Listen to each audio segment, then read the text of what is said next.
What's going on, my PT peeps? More that family of my fighters. I'm One Eyebrow, also known as PT, and I'm back to talk about The Walking Dead Season 10, Episode 8. So obviously, spoiler warning for The Walking Dead Season 10 as a whole. Comic stuff, spoiler warning for sure. But if you haven't seen The Walking Dead Season 10, Episode 8, go check it out, come back, let me know your thoughts, post your comments below. Overall, I thought the episode was decent. It wasn't bad, and it wasn't great, but it was definitely good. I give it like a B-. And check out the color of the lantern. But first, guys, if you can, please hit that subscribe button. It's very, very, very important for us to achieve a goal of 100,000 subscribers. Like I said, it's the mid-season finale, Season 10, Episode 8. It's over. This is the last episode of 2019 of The Walking Dead, and they did the whole spy angle, but at least we got some answers, and Dante is gone.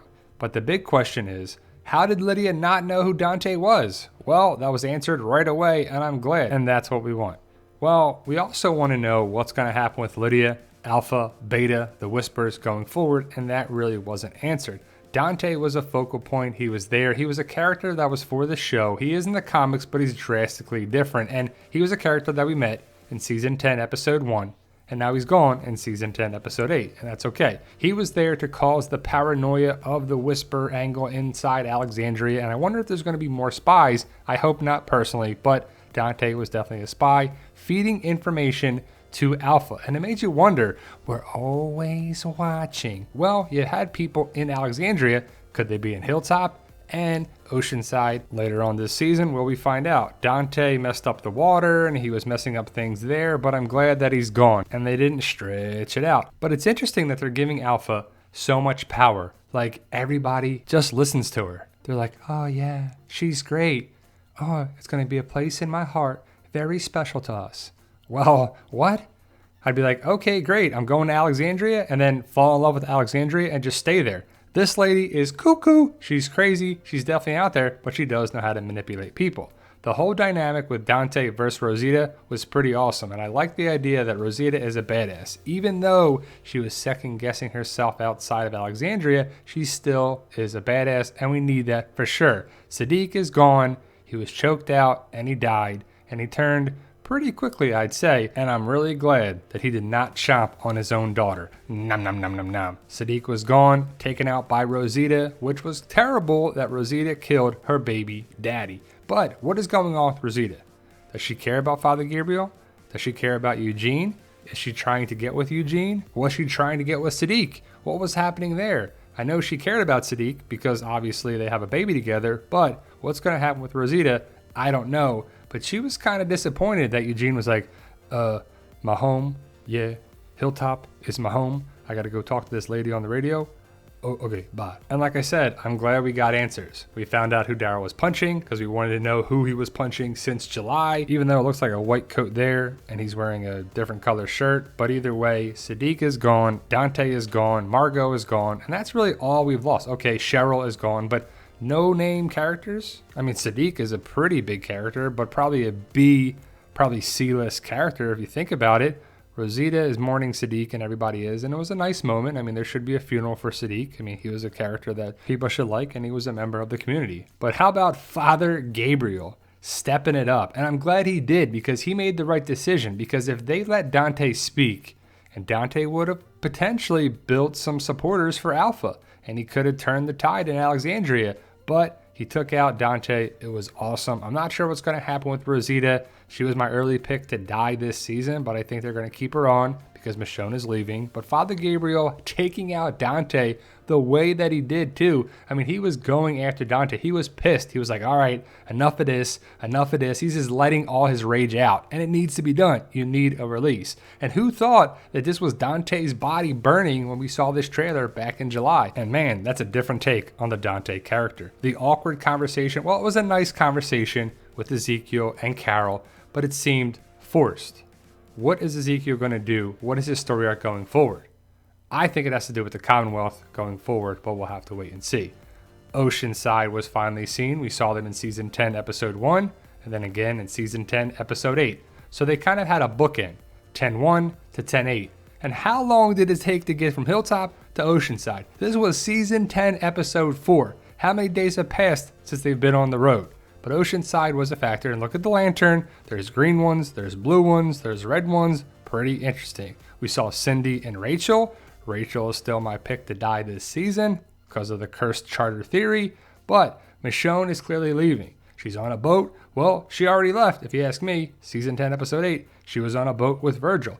Who's going to lead? Who's going to watch Judith? Does anybody need to watch Judith? Judith is a badass, and I love Luke. Luke was pretty funny. Luke's the comic relief. And how convenient was it to find a Russian to English dictionary right away? And I love Judith, and I love Michonne. It just felt forced with Virgil and the boat and the naval base and him getting there. Like, how did he get to Oceanside? Well, he was in the library, and then he walked to Oceanside. But how did he get from the naval base to here? And I love the CGI. It was pretty great. Did you catch the chopping the head off by Michonne and the slash right there? Pretty awesome stuff. We need more of that on The Walking Dead for sure. But Michonne was like, Judith? Where's Judith? And it's almost like, where's Carl? Stay in the house, Carl. But Judith's got it under control. And Judith chopped down Virgil, cut his leg. And it was pretty funny when Virgil was like, put the book back. Well, it fell out of your book. And Judith's not messing around. And I like that because that's so Michonne, and she's definitely being like her mom, Michonne. But the whole Virgil angle, like, there's a naval base. Yeah, it's kind of tucked away and it's pretty good. But it'd be on a map, right? A naval base would definitely be on the map. But either way, I'm pretty sure Virgil, naval base, and a boat is going to be the connecting point with Rick somehow, way, shape, or form to why Michonne leaves, is my opinion. And who's going to watch Judith? I don't know if anybody needs to. Of course somebody does, and there's going to be Luke and Scott and Aaron and Father Gabriel and everybody. But Judith is the face and the future of the show. So I don't think that she's going to be taken off or killed off anytime soon. Who wants to see that too? I mean, Judith is the hodgepodge of everybody. Michonne, Rick, Shane. She's so many characters rolled up in one. I love it.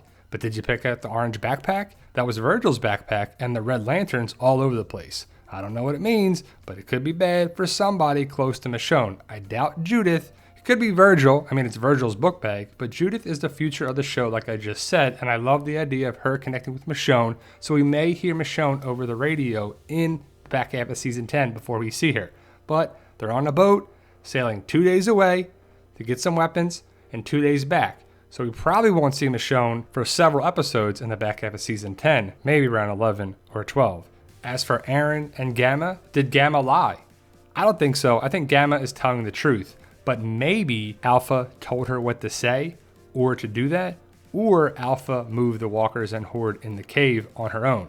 I love the dialogue with Gracie and Aaron. It was a nice moment. I do think we can trust Gamma, but I can't wait to find out in the back half of season 10. I think Carol and Daryl are going strong. Carol and Daryl are ride or die.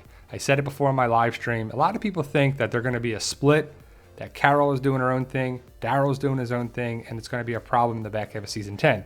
There can be some turmoil, but at the end of the day, I think Carol would do anything for Daryl and vice versa. I love the moment right here with them going into the border and the dialogue. It's just what sells me on the show, and Daryl is so important for The Walking Dead. The group here was pretty weak.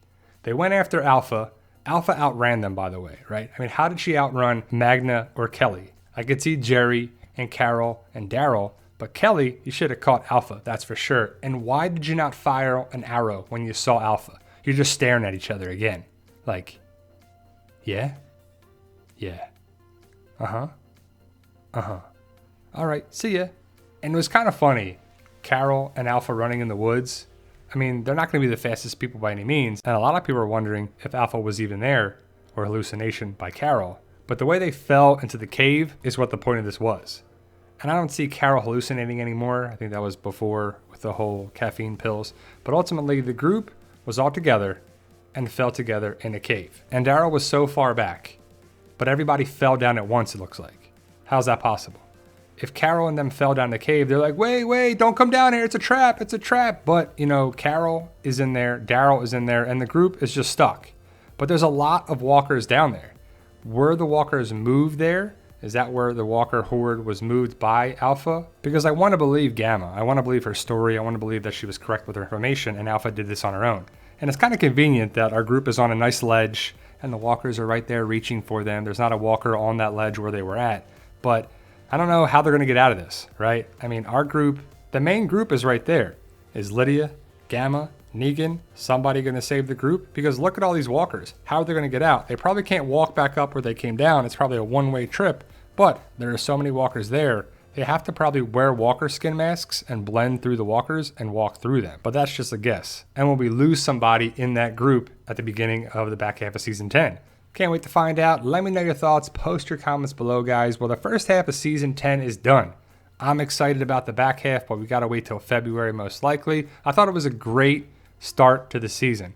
Episode 1 through 8 was very good. It was very interesting. They set a lot of things up, answered some questions, set up some new questions. I can't wait to get those answers and for the return of The Walking Dead in February 2020. So thank you guys for watching. And for those interested in my Zombie Apocalypse book series, I have 11 books now. The link to all 11 books is in the description below. I hope you join the fight, and tell them, Daryl. Yo, we love you guys. Honestly, thank you.